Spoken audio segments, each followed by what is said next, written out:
3వ అధ్యాయం మనమందరం కలిసి 16వ వచనాన్ని మనం చూద్దాం. యోహాను సువార్త 3వ అధ్యాయం 16వ వచనం మనందరికి తెలిసిన భాగం. దేవుడు లోకమును ఎంతో ప్రేమించాడు కాగా ఆయన తన అద్వితీయ కుమారునిగా పుట్టినవానియందు విశ్వాసముంచు ప్రతివాడు నశింపక నిత్య జీవం పొందినట్లు ఆయనను అనుగ్రహించాను. ప్రార్థన చేస్తాం.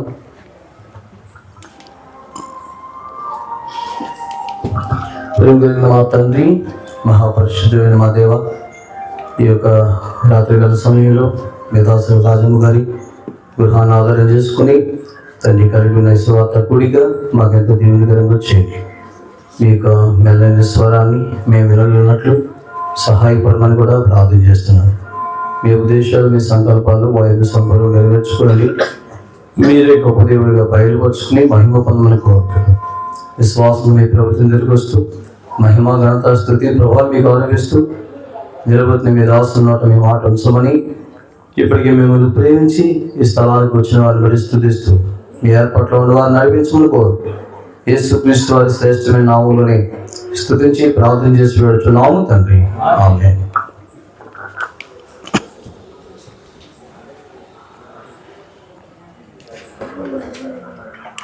దయచేసి రాత్రి దేవుని వాక్యం నుండి యోహాను సువార్త 3వ అధ్యాయం 16వ వచనాన్ని మళ్ళీ మనం చదవండి. దేవుడు లోకమును ఎంతో ప్రేమించాడు కాగా ఆయన తన అద్వితీయ కుమారునిగా పుట్టినవానియందు విశ్వాసముంచు ప్రతివాడును నశింపక నిత్య జీవం పొందినట్లు ఆయన అనుగ్రహించాను. కాబట్టి ఈ రాత్రి లేదా క్రిస్మస్ దినాల్లో మనం ప్రస్తుతం ధ్యానం చేస్తున్న అంశం ఏంటి అంటే, ఆయన ఎలాంటి వాడుగా పుట్టాడు, కాబట్టి ఎందుకు వచ్చాడు అనేది పోయే సంవత్సరం మనం చూస్తే ఆయన ఎలాంటి వాడుగా పుట్టి ఉన్నాడు అనే విషయాలు మనం చూస్తూ ఉన్నాం. కాబట్టి రాత్రికాలం మనం చూసింది ఏంటంటే, రక్షకుడుగా ఆయన ఇదిగో నేడు దావీదు పట్టణంలో నేడు రక్షకుడు మీ కొరకు పుట్టి ఉన్నాడు. కాబట్టి ఎలాంటి వాడుగా పుడుతున్నాడు అనేది మనం ధ్యానం చేస్తున్న అంశం. కాబట్టి రక్షకుడుగా పుట్టాడు అనేది గత రాత్రి మనం చూసాం. కాబట్టి ఈ రాత్రి మనం చూసే మరొక విషయం ఏంటంటే, ఆయన ఎలాంటి వాడుగా పుట్టాడు అని మనం చూస్తే యోహాను సువార్త 3వ అధ్యాయం 16వ వచనంలో ఆయన తన అద్వితీయ కుమారునిగా పుట్టినవానియందు అన్నాడు. కాబట్టి రెండవది, ఆయన ఎలాంటి వాడుగా పుట్టాడు అనేది మనం ఆలోచించడానికి ఆరంభిస్తే అద్వితీయ కుమారుడుగా పుట్టాడు. చెప్పండి, ఎలా పుట్టాడండి? కుమారుడుగా. చూడండి, కుమారుడుగా ఎందుకు పుట్టాడు? యేసుక్రీస్తు వారు ఎందుకు ఆయన కుమారుడుగా పుట్టాల్సిన అవసరం ఉంది? కుమారుడుగా పుట్టడం ద్వారా వచ్చే ఆశీర్వాదాలు, దీవెనలు ఏంటి అనేది రాత్రి మనం కొన్ని విషయాలు చూస్తాం. కాబట్టి కుమారుడుగా పుట్టుట, నిజానికి ఆయన ఎలాంటి కుమారుడు అంటే బైబిల్ గ్రంథంలో అనేక పేర్లు ఉన్నాయి. ఎదుగో ఈయన దేవుని కుమారుడు అని పిలవబడ్డాడు. యోహాను రాసిన మొదటి పత్రిక దయచేసి చూడండి. 1 జాన్ యోహాను రాసిన మొదటి పత్రిక 5వ అధ్యాయం 13వ వచనాన్ని మనం చూస్తే దేవుని కుమారుని నామమా. సో మొట్టమొదటి ఎలాంటి కుమారుడు అంటే దేవుని కుమారుడు. అందుకే లోకాసు వార్త 2వ అధ్యాయంలో ఆయన పుట్టినప్పుడే ఒక పేరు, పుట్టక మునిపే ఏమని పిలిచారంటే 32వ వచనం చూడండి. లోకాసు వార్త 1:32లో ఆయన గొప్పవాడై సర్వోన్నతుని కుమారుడు అనబడును. కాబట్టి లోక 1:32లో మనం చూస్తుంది ఏంటి అంటే, ఆయన సర్వోన్నతుని కుమారుడిగా పిలువబడ్డాడు. నిజమే, ఆయన దేవుని కుమారుడు అనే విషయాన్ని మనం ఒప్పుకోవాలి. ఇంకా మనం చూస్తే ఆయన ఎలాంటి కుమారుడు అంటే, మనం చదివిన భాగంలో యోహాను సువార్త 3వ అధ్యాయం 16వ వచనంలో ఈ మాట ఇవిడుతూ వచ్చింది. దేవుడు లోకమును ఎంతో ప్రేమించెను కాగా ఆయన తన అద్వితీయ కుమారునిగా పుట్టినవాని. కాబట్టి ఈ కుమారుడు ఎలాంటి కుమారుడుగా పుట్టాడంటే అద్వితీయుడు. అంటే అద్వితీయుడు అంటే అర్థం ఏంటి? ద్వితీయత లేని వాడు. అంటే యేసు ప్రభు లేక మరొక వ్యక్తి ఎవరు కూడా లేడు. అద్వితీయ కుమారుడుగా ఆయన ఈ లోకంలో పుట్టాడు అనేది మనం అర్థం చేసుకోవాలి. ఇంకా ఆయన ఎలాంటి కుమారుడు? మత్తయి సువార్త 3వ అధ్యాయం చూడండి, దేవుని పరిశుద్ధ గ్రంథంలో నుండి మత్తయి సువార్త 3వ అధ్యాయం 17వ వచనంలో ఏ మాట రాయబడుతూ వచ్చింది? మత్తయి సువార్త 3:17 చదవండి. మరియు ఇదిగో ఈయన నా ప్రియ కుమారుడు. ఇప్పుడు ఎలాంటి కుమారుడు అంటే ఆయన? ప్రియమైన కుమారుడు. అందుకనే బైబిల్లో ఇంకో మాట రాయబడింది, ముద్దు బిడ్డ. యేసు ప్రభువు ఎలాంటి వాడు తెలిసిన? దేవునికి ప్రియమైన ముద్దు బిడ్డగా ఆయన పిలువబడుతూ వచ్చాడు. కాబట్టి ఈయన అద్వితీయ కుమారుడు మాత్రమే కాదు, దేవుని కుమారుడు మాత్రమే కాదు, సర్వోన్నతుని కుమారుడుగా పిలువబడటం మాత్రమే కాదు, ఇలా ఈ కుమారుడు ప్రియమైన కుమారుడు. ఇంకా మనం చూస్తే ఆయన ఎలాంటి కుమారుడు? యోహాను సువార్త 8వ అధ్యాయం చూడండి. యోహాను సువార్త 8వ అధ్యాయానికి వస్తాం. యోహాను సువార్త 8వ అధ్యాయం 32వ వచనాన్ని మనం చూస్తాం. క్షమించండి, రోమిలికి రాసిన పత్రిక అనుకుంటా, ఒక నిమిషం. రోమపత్రిక 8వ అధ్యాయం 32వ వచనం మాట మనం చూస్తాం. చూడండి, రోమపత్రిక మళ్ళీ చూడండి.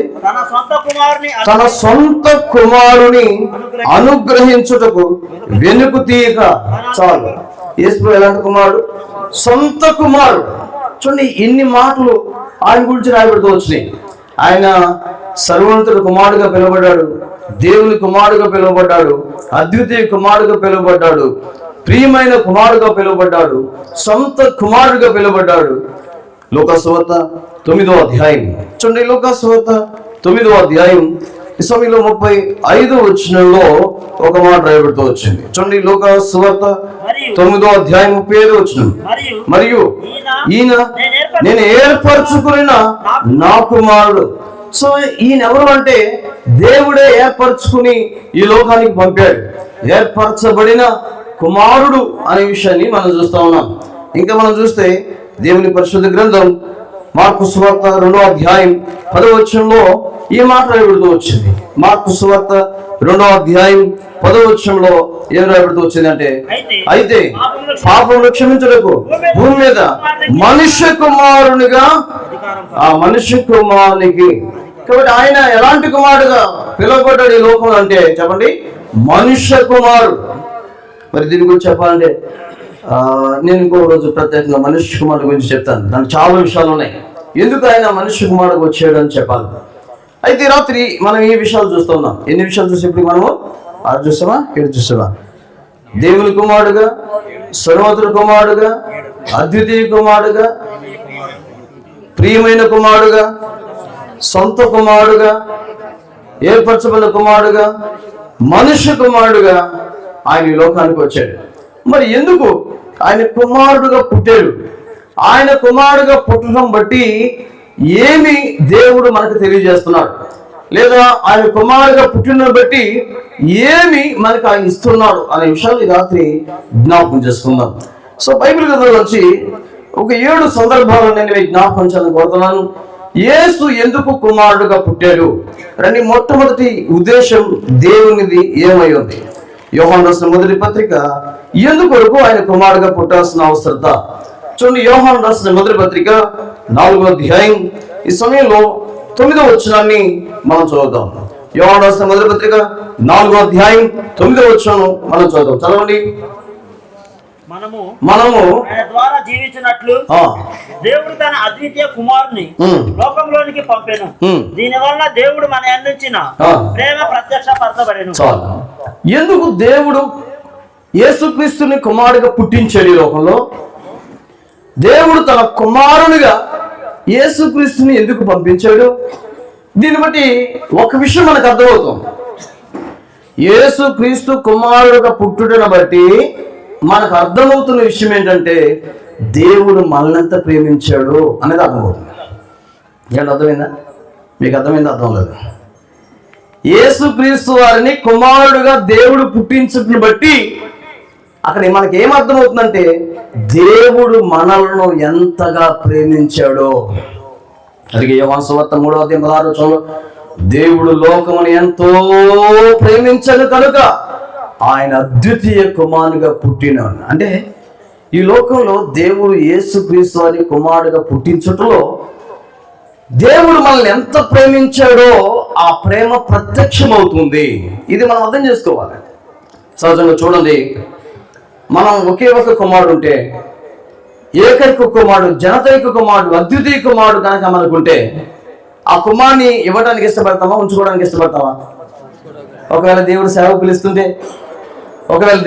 పిలుస్తుంటే, ఆ కుమారుని దేవుని సేవకు అర్పించేయాల్సి వస్తే, ఇద్దరు కుమారుడు కొడుకులు ఉంటే అతి కష్టంగా సేవకు ఇవ్వడానికి అతి కష్టం. అది కూడా ఒకవేళ ఒకే ఒక కొడుకుంటే, ఒకవేళ మీరు వెళ్ళి అడగండి, ఎవరైనా ఒకే ఒక కొడుకుంటే ఆ కొడుకు దగ్గరికి, ఆ తల్లిదండ్రుల దగ్గరికి వెళ్ళి అడగండి, అమ్మా నీ కుమారుని దేవుని సేవకు లేదా దేవుని కొరకు సమర్పించుకుంటావా అంటే, అన్నా దేవుడు పని చేయాలి కానీ నా కుమారుని అట్లా పూర్తిగా అయితే ఇవ్వలేను, ఎందుకంటే ఒకే ఒక కుమారుడు, ఆ కుమారుడు నేను ఇవ్వలేదు.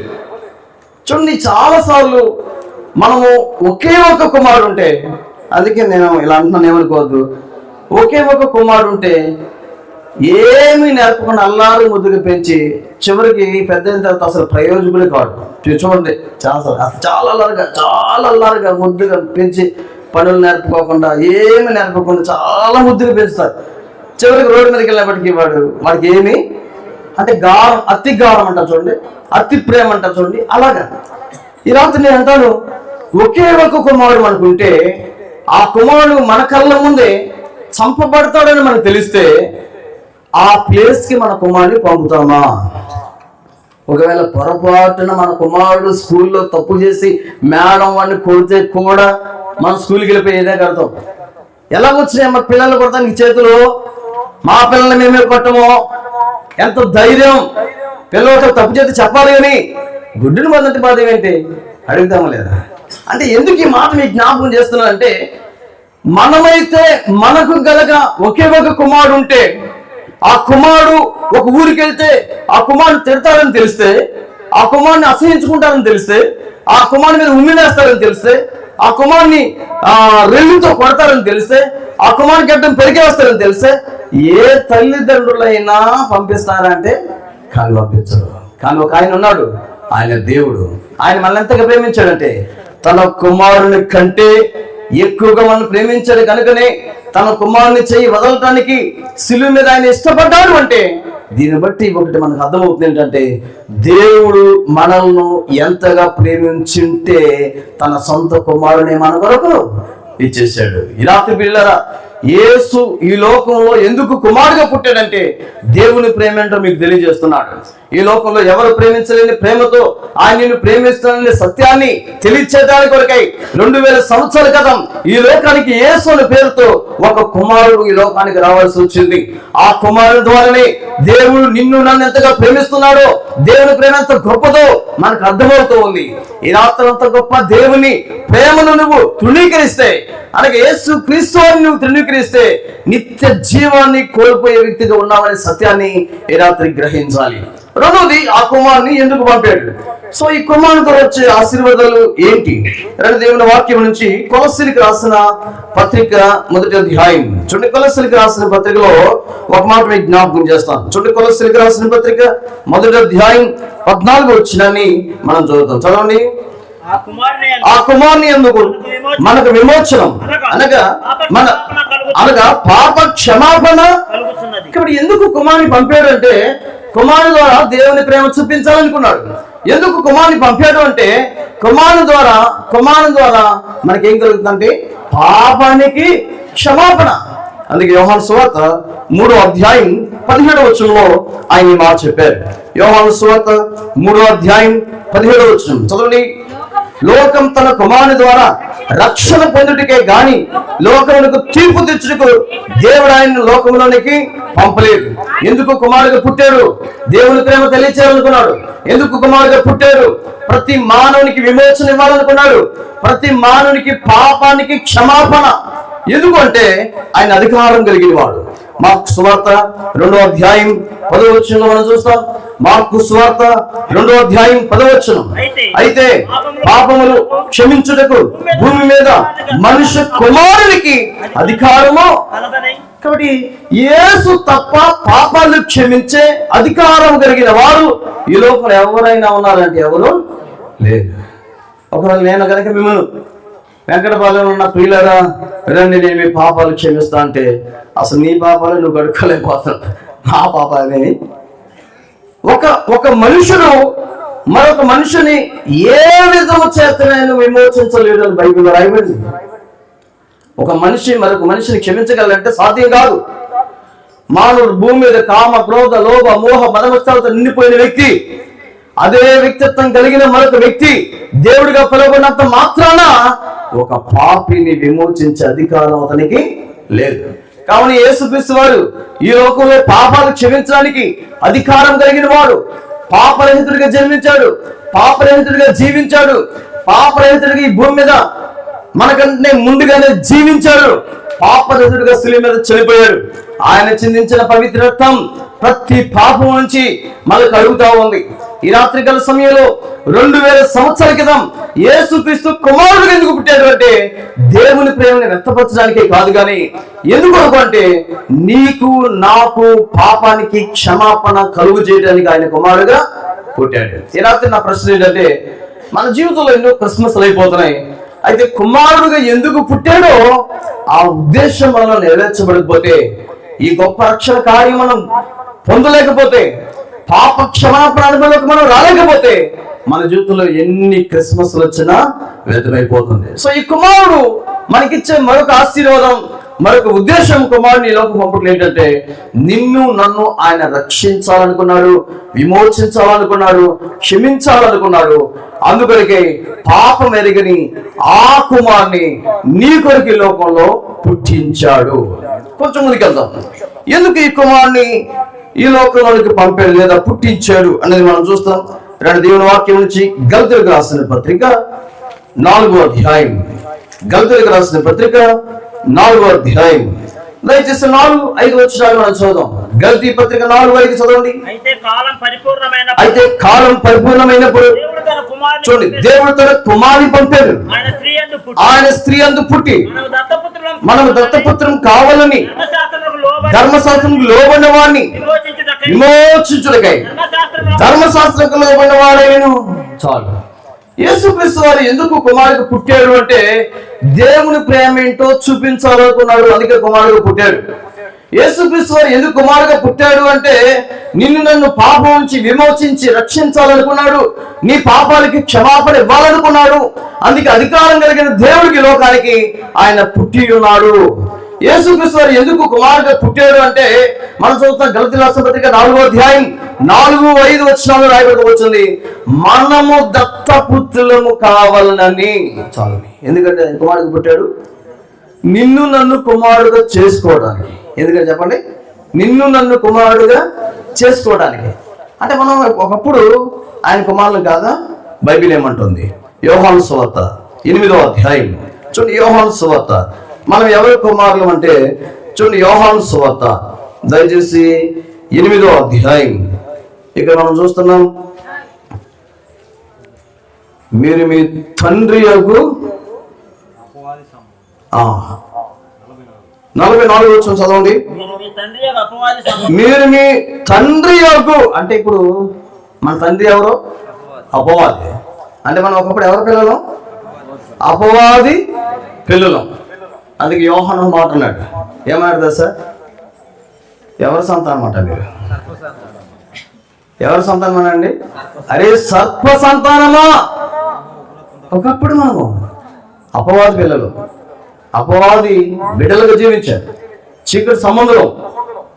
అలాంటి మనలను యేసుక్రీస్తు వారు ఈ లోకానికి ఎందుకు వచ్చాడంటే ఈ దినం నుంచి మీరు అపవాది కుమారులు కాదు. యోహాను సువార్త 1వ అధ్యాయం 12వ వచనం. యోహాను సువార్త 1వ అధ్యాయం 12వ వచనం చదవండి. తను అందరూ అంగీకరించారు వారందరికీ అనగా తన నామమునందు విశ్వాసం ఉంచిన వారికి దేవుని పిల్లలగుటకు. ఇప్పుడు యేసుక్రీస్తు వారి లోకానికి రాకపోతే మనం అందరం ఎవరి పిల్లలు అంటే అపవాది పిల్లలే. అందుకే మీరు మీ తండ్రి అగు. ఎవరు చెప్పారు ఆ మాటలు? ఎవరు చెప్తున్నారు ఆ మాటలు అంటే సాక్షాత్ యేసు ప్రభువే.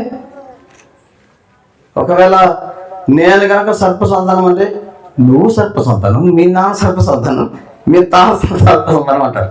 ఆ మాట అంటుంది ఎవరు? సాక్షాత్ యేసు ప్రభువే. ఆయన చెప్పాడు కదా, మీరు అపవాది పిల్లలు.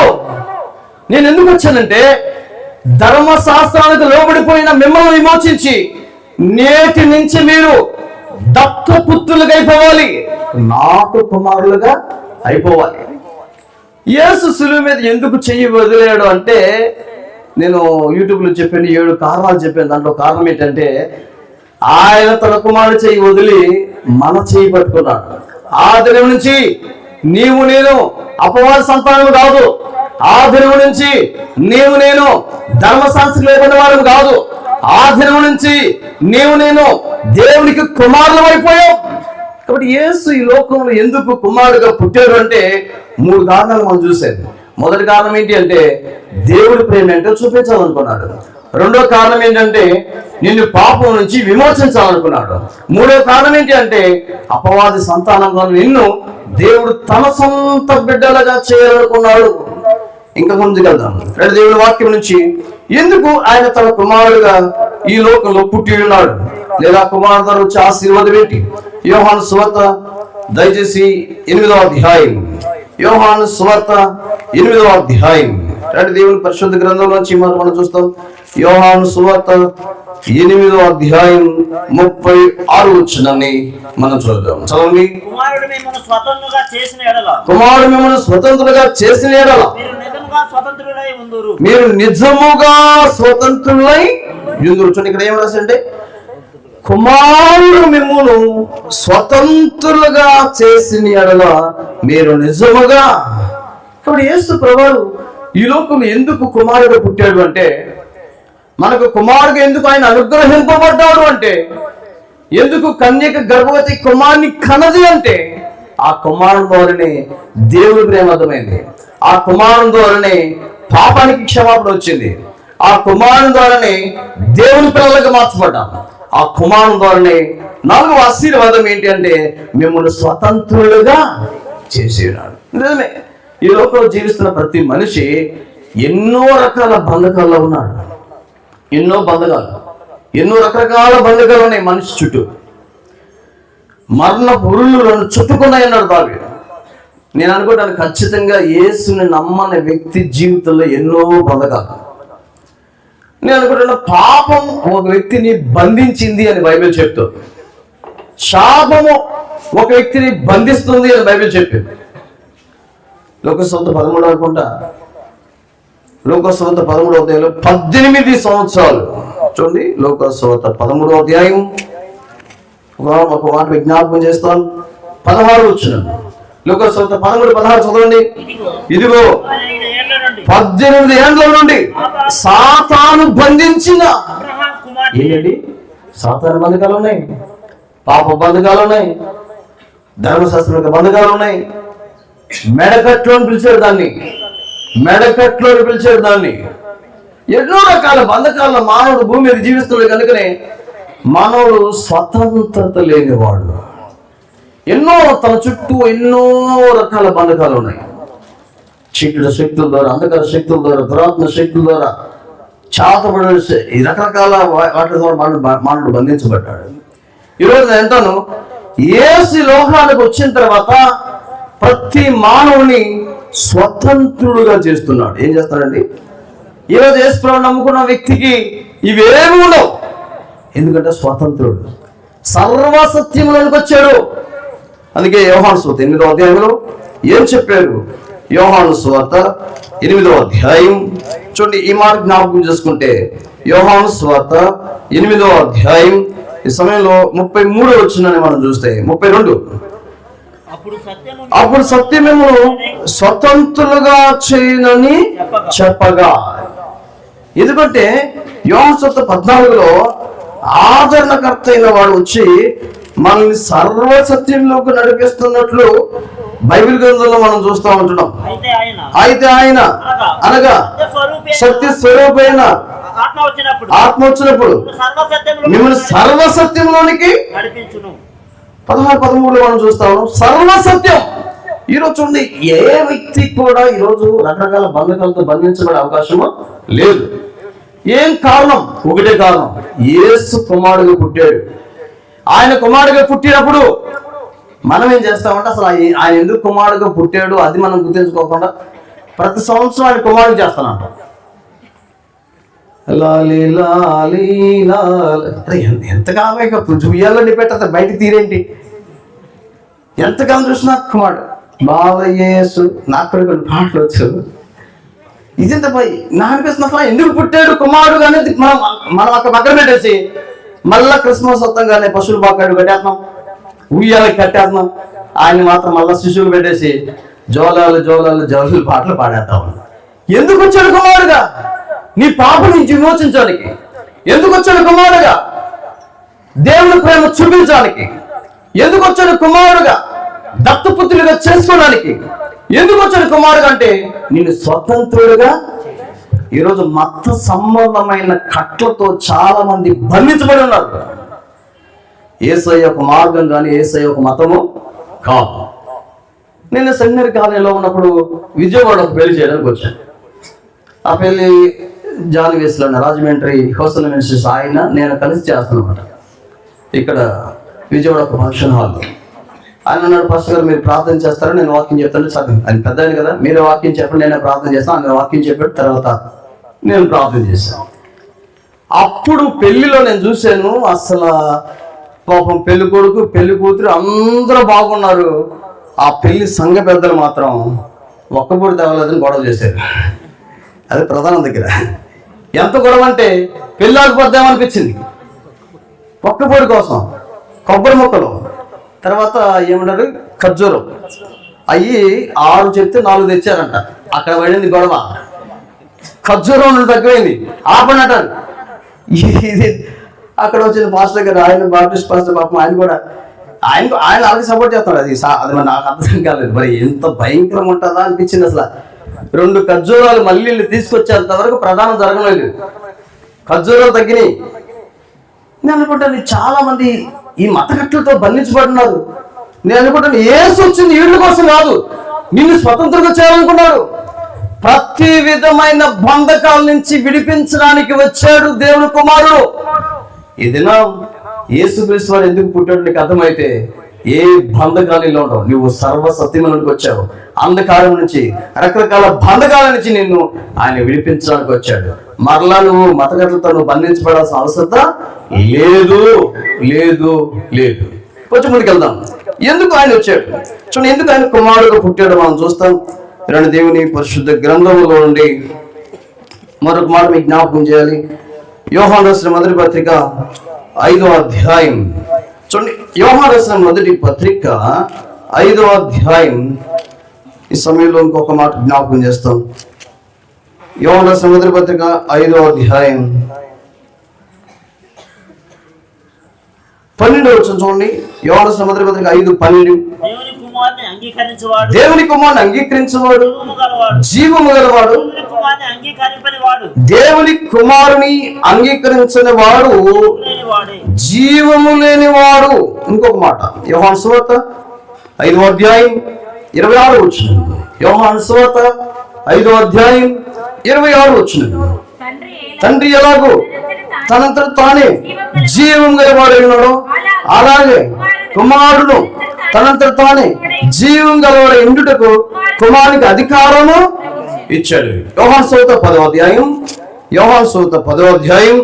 దయచేసి ఈ సమయంలో 10వ వచనం కూడా మనం చూద్దాం. యోహాను సువార్త 10వ అధ్యాయం 10వ వచనం కూడా మనం చూద్దాం. చదవండి. దొంగతనమును హత్యను నాశనం చేయటకొచ్చును కానీ మరి దేనికి నీరా గొర్రెలకు జీవం కలుగుటకు, అది సమృద్ధైన జీవం కలుగుటకు నేను వచ్చి ఉన్నాను. సో ఈ కుమారుడు వచ్చే ఆశీర్వాదం ఏంటయ్యా అంటే దేవుని కుమారుని యందు విశ్వాసం ఉంచేవాడు ఏం పొందుకుంటాడంటే జీవమును. ఎందుకు అంటే ఈ లోకంలో మనందరం ఒకప్పుడు మృతులం. యేసు క్రీస్తు శిలువ మీద చనిపోకపోతే ప్రతి మనిషి పాపను బట్టి అపరాధాన్ని బట్టి మృతుడే. అందుకనే తండ్రి ఏ విధంగా తనంతట తానే జీవం కలిగిన వాడై ఉన్నాడో కుమారుడు కూడా తనంతట తానే జీవం కలిగిన వాడు. ఆ జీవం కలిగిన దేవుడు మన యొద్దకు ఎందుకు వచ్చాడు అంటే, ఆ జీవం ఎందుకు భూమి మీద దిగి వచ్చిందంటే మృతులైన ప్రతి వారిని మరలా ఆయన ఆత్మలో జీవింప చెయ్యాలనుకున్నాడు. ఒకవేళ కుమారునికి విధేయత చూపకపోతే ఏం చూడండి. యోహాను సువార్త యోహాను సువార్త 3వ అధ్యాయం 36వ వచనాన్ని మనం చూస్తే, యోహాను సువార్త కుమారుని యందు విశ్వాసం ఉంచువాడే నిత్య జీవం గలవాడు, కుమారునికి విధేయుడు కానివాడు జీవము చూడడు గాని. ఒకవేళ ఈ రాత్రి నీ ఆత్మ తిరిగి రక్షించబడకపోతే, ఆత్మలో నీవు జీవించకపోతే, ఆత్మలో నువ్వు బ్రతకకపోతే, ఆత్మలో నువ్వు చనిపోయిన వ్యక్తి అయితే, యేసు ఈ లోకానికి వచ్చిన ఉద్దేశం అది కాదండి. ఎందుకంటే తెలుసా, నీ ఆత్మను ఆయన ఏం చేయాలనుకున్నాడు చెప్పండి? జీవింప చేయాలనుకున్నాడు. అది సమృద్ధైన జీవం అన్నాడు.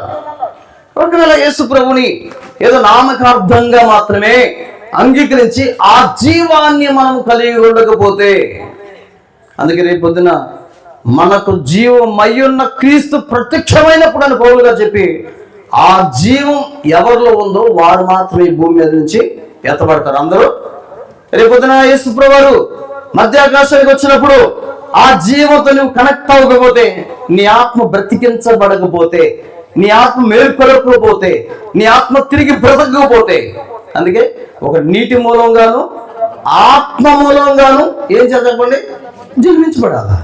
మనం ఏం చేస్తామంటే ఆత్మలో జన్మించబడం, కానీ మనం ఏం చేస్తాం తెలుసా, నీటిలో జన్మించబడడానికి నేను బాప్తిసంగా రెడీ అన్నాను. బాప్తిసంగా రెడీయా? ఈ మధ్యకాలంలో ఒక బ్రదర్ వచ్చాడు, అలా నేను బాప్తిసం తీసుకుంటే ఆయన రెడీ అన్నాడు. నేను రాసుకున్న పేరు. తర్వాత ఆదమన్న నేను వెళ్ళి మళ్ళీ వస్తున్నమాట మన ఊరే. వస్తుంటే సిగరెట్ తాగుతున్నాడు. ఏందనంటే ఆయన అలవాటే అన్న, ఆయన ఏం మారలేదన్న. ఓయమ్మ నేను ముంచైతే ఎట్లా ఉండేది నాకు అనిపించింది. నిజం షాక్ అయిపోయినాను. మనిషికి నిజమైన జీవం తెలియదా? వాళ్ళు ఏమనుకుంటున్నారంటే బాప్తిసం తీసుకుంటే, అందుకే గొప్ప దైవజనుడు ఏమన్నాడంటే, బాప్తిసం ఒకళ్ళ మారు మనసు పొందుకోకుండా బాప్తిసం తీసుకుంటే పొడి పాపిగా మునిగి తడి పాపిగా తేలిపోతున్నాడు అంతే అన్నాడు. ఏంటి, రెండు పాపలే. పొడి పాపిగా మునుగుతున్నాడు, తడి పాపిగా. తిమ్మదంకలు చెప్పాడు. ఒకసారి బాప్తిసం ఇస్తున్నారంట. లాస్ట్ అని బాప్తిసం ముంచడంగానే బీడీలు తేలి అంట పైకి. బీడీలు ఎవరైనా నాయి కాదు, నాయి ఆయన ఒకడే ఉన్నాడు. ఇక్కడ జేబులో ఉన్న బీడీలు పైకి తేలిపోయినాడు. అప్పుడే బాప్తిసం ఇచ్చేసాడు. ఈ జీవం ఇక లేకపోతే ఉగ్రత ఉంది. యోహాను సువార్త 3వ అధ్యాయం 36 వచ్చిన చివరి మాటలు మనం చూస్తే, దేవుని ఉగ్రత వారి మీద ఉంది. అమ్మా, యేసు ఈ లోకానికి ఎందుకు వచ్చాడు తెలుసా?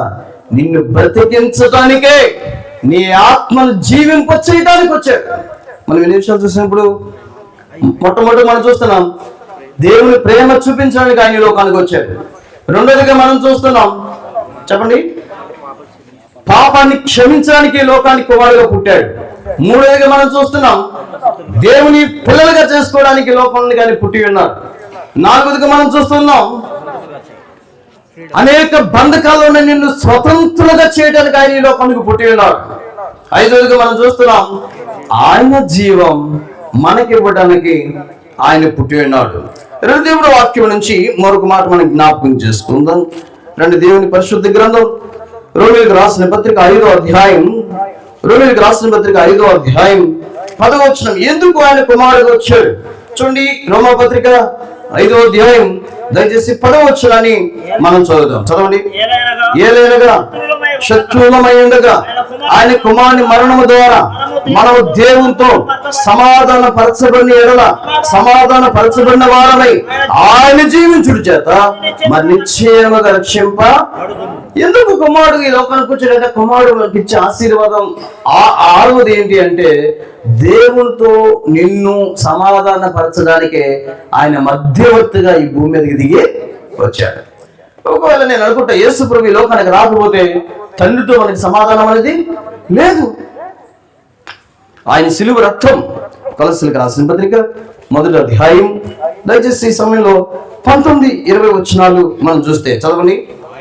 ఆయన యందు సర్వ సంపూర్ణత నివసింపబడని ఆయన సిలువ రక్తము చేత సంధి చేసి ఆయన ద్వారా సమస్తమును, అవి భూలోక మందునైనను పరలోక మందునైనను వాటన్నిటిని ఆయన ద్వారా తనతో సమాధాన పరుచుకున్నవలని తండ్రి అభిష్టం.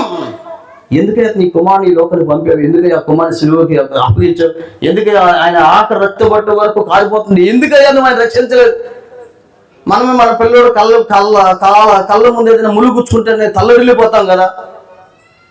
అసలు నిజంగా చెప్పాలంటే యేసు ప్రభు వారు తండ్రి తన కుమారుని ఎలా భరించాడు. అందుకే కొన్ని సిలువ పటాలు నేను అక్కడక్కడ కొన్ని చూశాను. యేసు ప్రభు సిలువ మీద ఉన్నప్పుడు ఆ తండ్రి కళ్ళు కప్పుకున్నట్టు కొన్ని పటాలు రాశారు యేసు బొమ్మల. నిజమే, ఆయన ఎంతగా బాధపడిపోయి ఉంటాడు. భూమి మీద శరీరంతో ఉన్న తల్లి అయిన మరియ గురించి రాయబడింది, ఖడ్గం కడుపు నుంచి దూసుకుపోయిందంట. అంతగా కడుపు కోత ఈ భూమి మీద ఉన్న తల్లికే ఉంటే మరి దేవునికి ఎంత బాధ అయి ఉంటుంది. ఎందుకంత ఓర్చుకున్నాడంటే ఆయన మరణించకపోతే మనకు దేవునితో సమాధానం ఎప్పటికీ కూడా. నిన్ను నన్ను కలిపే సిలువ లేకపోతే, ఆ సందే మనకు జరగకపోతే మనం శాశ్వత కాలం దేవునికి దూరస్తున్నాం. కాబట్టి సమాధానం ఇవ్వడానికి కొరకై ఈ లోకానికి ఆయన దిగి వచ్చాడు, లేదా పుట్టి ఉన్నాడు. ఆ తర్వాత మనం చూస్తాం ఎందుకు పుట్టి ఉన్నాడు. ఇలాంటి దేవుని వాక్యం చివరిగా మనం చదివిన మొదటి మాట కొద్దాం. యోహాను సువార్త 3వ అధ్యాయం, యోహాను సువార్త 3వ అధ్యాయం 16 వచనాన్ని. దేవుడు లోకమును ఎంతో ప్రేమించాడు కాగా ఆయన తన అద్వితీయ కుమారునిగా పుట్టినవాని యందు విశ్వాసముంచు ప్రతివాడును నశింపగా నిత్య జీవం పొందినట్లు చాలండి. ఎందుకండి నశింపక నిత్య జీవం పొందునట్లు. యోహాను సువార్త 6వ అధ్యాయం 40 వచనం. ఎందుకు కుమారుడు వచ్చాడు? కుమారుని చూచి ఆయన విశ్వాసముంచు ప్రతివాడును నిత్య జీవం పొందుటయే నా తండ్రి చిత్తం. యోహాను సువార్త 17 వచనం. యోహాను సువార్త 17వ అధ్యాయం అద్వితీయ సత్యదేవుడైన నిన్నును నీవు పంపిన యేసుక్రీస్తును ఎరుగుటయే నిత్య జీవం. ఇప్పుడు ఆఖరి 7వది. ఎందుకు ఆయన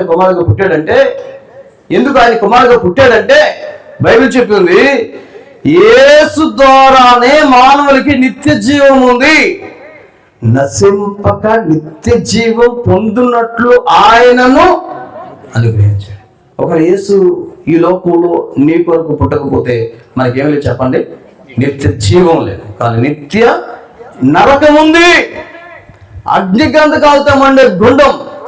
కాబట్టి ఆయన ఎందుకు కుమారుడుగా పుట్టాడో గుర్తించి ఆ కుమారుని నీ జీవితంలో ఆహ్వానించగలిగితే నీ జీవితం సార్థకం అయిపోతుంది. కళ్ళు మూసుకోండి, ప్రార్థన చేస్తాం.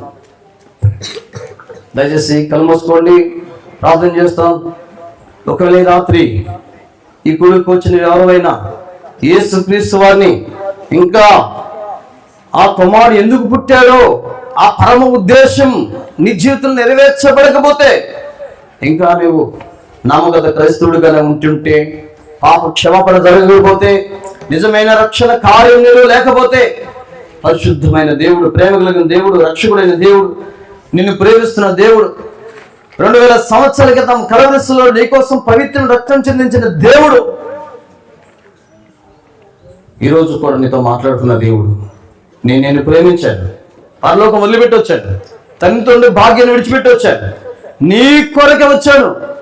తనతో నేను సమాధానపరచాలనుకున్నాను, నీ ఆత్మను జీవించాలనుకున్నాను, నీ పాపపు సంఖ్య నుంచి తెంచాలనుకున్నాను, నీ మత సంబంధమైన కట్టల నుంచి నేను విడిపించాలనుకున్నాను, నీకు సమాధానం ఇవ్వాలనుకున్నాను, నీకు వివేకం ఇవ్వాలనుకున్నాను. అనేక విషయాలు ఉన్నాయి. ఒకవేళ రాత్రి అన్నిటికంటే ప్రాముఖ్యమైనది నిత్య జీవం, శాశ్వత కాలం దేవునితో జీవించడం, ప్రభుతో యుగాలు బ్రతకటం. ఆ నిత్య జీవుని కొద్దా, ఆ నిత్య జీవుని వెళ్ళడానికి సిద్ధంగా లేవా? ఒకవేళ సిద్ధంగా ఉండాలంటే ఒకే ఒక వచ్చారు, ప్రభువా నా కొరకు కుమారుడుగా పుట్టి ఉన్నావు, నా కొరకు కుమారుడుగా పుట్టి ఉన్నావు, నా కొరకు కుమారుడుగా పుట్టి ఉన్నావు. ప్రభువా ఎదుగు నేను నేడు నీ యందు విశ్వాసం ఉంచుతాను. నీ యందు విశ్వాసం ఉంచేవాడు మాత్రమే నిత్య జీవం కలిగిన వాడు. లేకపోతే ఉగ్రత వారి మీద నిలిచి ఉందన్నాడు, అది అగ్నిగంధకం అంటే గుండం అన్నాడు, యుగ యుగాలు కాలిపోయే స్థలం అన్నాడు, మరణుడు బయటికి రాని స్థలం. ఆ స్థలానికి మేము వెళ్ళకూడదంటే నేడే ప్రభువైన యేసుక్రీస్తునందు విశ్వాసం ఉంచాలి. అప్పుడు మీరు మీ ఇంటి వారు గొప్ప రక్షణ, శాంతి, సమాధానం పొందేవారు ఉంటారు. ప్రార్థన చేస్తాం.